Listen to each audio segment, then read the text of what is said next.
We've got a new series for you. It's going to be customizing the OP360. The last series I did was on the Mancung Alligator, including fitting AR stock system, stock pivot, steamboat cocking system, how to modify the catch to fit, snake under magazine, 90 pound pro limb, and fitting the steamboat custom trigger.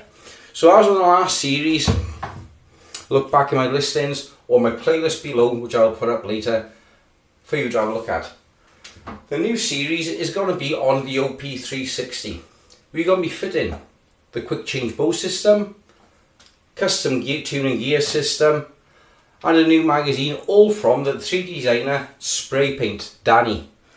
So we're going to have a look at some of the things now which we will be showing you how to build up in the series starting this week, like the new magazine system, which is designed to pivot out of the way so you can fit the new quick change bow system, which I got right here. Here's the new quick change bow system. It's all in its kit form, and I'll be showing you how to lay it out, make the parts, and how to modify the crossbow to fit it. Here we have the quick change custom tuning trigger. This will be the second program for anybody who's interested, and we have two kits here. One which has already been snapped up by one of my followers. He's emailing me direct, so one of these will be put aside, and one I'll be using on the video. So it'll go in thus and fit into the system. Okay, so let's again the first part now of cutting up your crossbow. You gotta love this. So the first thing, as you know what to do, strip your OP360 Alligator right down to its basic chassis. Okay, so once you've taken it apart, guys, what you should be left with is just this, the chassis. Don't need to take the grips out, they're not covering nothing. It's just a piece of plastic covering a piece of plastic. Drifts here and here for the safety catch and trigger. We're not doing that just yet. We're going to do the magazine, which is going to involve cutting through the verticals of the front boss here, and also smoothing down the front pivot on housing here, ready, two operations in one, to fit the magazine system. So that's the next. Now I'm going to be cutting about 1 millimeter inside the upright, same as on the other side. The reason being is, if you take off too much material, you can put it back. If you don't take enough material, you can file it away nice and quietly with a hand file to the exact size you need.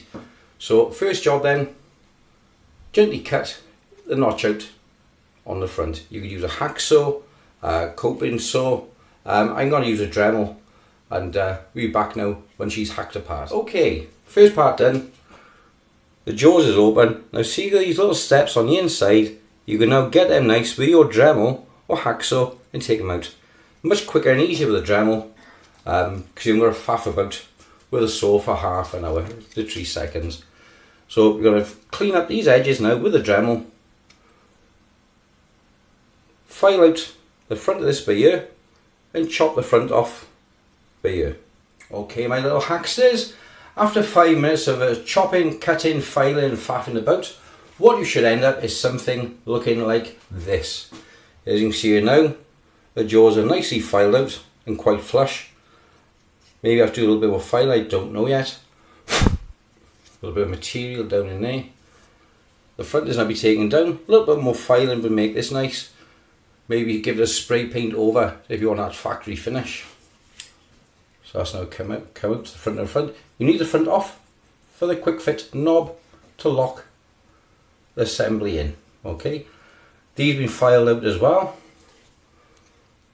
You can see here, this is for the magazine system in preparation. Okay, so that's the next section. Okay folks, so you filed your riser, and you've got your locking clamp for your bowling, which just fits in like so, just sits in there. You can see the space for your bow behind, and you put your clamps on the back. Now there's a couple of ways you can do this. There's a little recess you can see in the light. If you're fitting a magazine, and you probably will, there is no need to fit the steel plate at the front to lock the bow in place. The bow will be locked in place by the magazine, so there's no need to fit the screw in the front. and you can just put the rubber pad, I'll show you there, there's a hole through, and the normal rubber pad you put in, you can just put one in the front of there, take your bowl in, thus, so it sits in.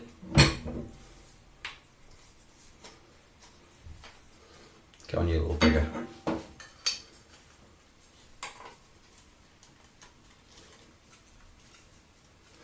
It sits in, so it locks down in. So when you bring your magazine down on top, it'll lock the bowl in place. It is not going to come out, trust me. If you're going to use it as a pistol instead of a magazine, you can put the steel plate inside and put a bolt through the front with the hand tightening, which I'll show you now. Right then, okay guys, assuming you got this far, the next thing you want to be building up is the auto bowling housing. You have your front piece and your two side gates. Assuming the deep notch sits down in the V down in the front, thus, so have the clearance of the railing top here. These parts then, you've got a little bit of a noddy cut out on the side, fits in the top, there. So the noddy goes on the inside towards the top. Okay, so I'll show you that on the assembled one. So here's your limb, here's your cutout there which goes in the bottom, put it out there for you guys. Your noddy now, as you can see, cutouts on the inside, in the top. This sits down in the rail. It is a tight fit, mine's a very tight fit, that's why I like it. Just give me a second. Get in, you fucker. There you are. So we now see how she fits in here. If you wish, you can take some of this down on the front, same as on the Steamboat website, or they showed to do it on their version. So you can take some of this down the front, and you can see bringing the cam side down. See it fit in the back with your 4 nuts and 4 Allen head bolts. That's what I've used. Sizes I'll include in the listing below. There's a few more steps if you want to do them. On the inside is a square recess to put in either your metal pad. So when you put your bolt through the front of your alligator OP360, you put your bolt in through here, it'll go inside, it'll fit flush against the metal pad. Same as it would go in straight against your normal bowling. However, I haven't done it that way. If I can get the bugger out, because it was easy and tight. All I've done, or opted to do, a little dab of araldite, and in the front you have a space for a screw. Just araldite your screw in there, and when you tighten with your bolt, it'll press against there and lock it just the same.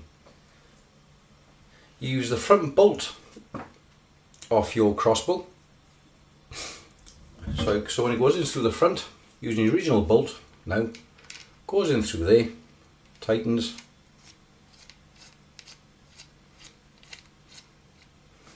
and there you are pressing against what would be your metal plate by here. Now we're pressing against that screw and locking it in. This is only necessary if you're not fitting the magazine. If you're not fitting the magazine, you'll need to do this because the bowling will eventually wear and work its way out. So this is just the initial locking system. If you're using the magazine to lock it in, because it will be pressing down on here, you will not need to do that. You can if you wish, but you don't need to. Okay guys, so I'm going to show you now the fully assembled. It'll just take me a second, quite literally. Okay guys, so now I'm going to show you the assembled. Inside the barber here, I put the rubber pressure pad to grip the bar to stop lateral movement.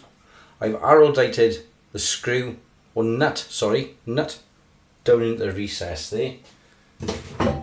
This now just clips in with a little bit of a twiddle, a little bit of muscle. Here I clicked in, do you hear that? And then with your screw on the front, you screw it in. Can't do it tight because this is fresh arrowlight. It just locks in and holds it there. It's not to be wrenched up like you're on a power bar. All it's for is to stabilise the limb to stop it from popping up. So it's not on tight. And here we are with stage 1 of our custom conversion.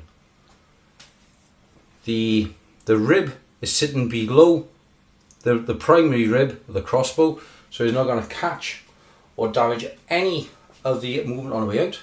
And I'm going to run a little file up through here now, just to take that knockout. Okay guys, one more thing, just to show you. Just filing down the top of that notch there now, so make sure it clears the bolt on the way out. You can put the pressure pad here, but as you can see, it's too wide to fit in, so you can either trim down the pad or just file away the gates at either side, or you can do what I've done, just arrowdite a screw in there, so when you put the bolt through to the front, the screw pushes into the nut, because it's a bigger screw altogether, it pushes into the nut and I'll lock it in and I'll be adequate. Or like I said, get yourself a piece of metal like this, 2 mils, your normal pressure pad off a Mancung, that'll fit in there.